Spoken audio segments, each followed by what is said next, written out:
And dynamic leader IT విద్యాశాఖ మంత్రులు లోకేష్ బాబు గారికి, స్పీకర్ గారికి, శాసనసభ్యులకి, వేదికపైన ఉన్న తెలుగుదేశం నాయకులకి, తెలుగుదేశం పార్టీ అధ్యక్షులకి, బీజేపీ జనసేన నాయకులకి, కార్యకర్తలకి అందరికీ పేరు పేరున నా నమస్కారాలు.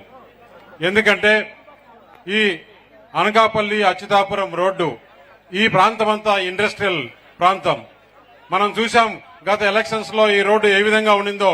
రోజు దాదాపు చాలా యాక్సిడెంట్స్ జరిగి ఎంతో మంది మరణించేవారు. అలాగే ఈ ప్రాంతమంతా ఇండస్ట్రియల్ గా అభివృద్ధి చెందాలంటే ఈ రోడ్డుకు చాలా ప్రాధాన్యత ఉంది. అందుకే చంద్రబాబు నాయుడు గారి ఆశీస్సులతో, లోకేష్ బాబు గారి అండతో, పవన్ కళ్యాణ్ గారి ఆలోచనతో ఈ రోడ్డు తీసుకురావడం జరిగింది.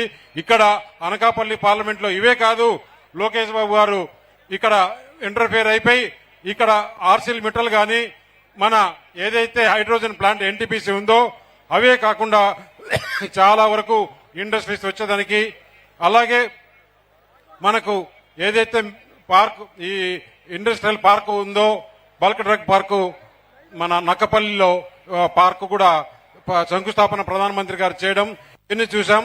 రాబోయే కాలంలో ఇక్కడ ఇప్పుడు 2 లక్షల మంది ప్రైవేట్ ఎంప్లాయీస్ ఉంటే ఇక్కడ ఈ 5 సంవత్సరాల్లో 5 లక్షల కోట్లకి ఇండస్ట్రీ తీసుకొచ్చి ఇంకొక 4 లక్షల ఎంప్లాయీస్ ను ఇక్కడనే జనరేట్ చేసే విధంగా లోకేష్ బాబు గారు చొరవ తీసుకోవాలని చెప్పేసి అనకాపల్లి పార్లమెంటు ప్రజల తరఫున వారిని వేడుకోవడం జరుగుతుంది.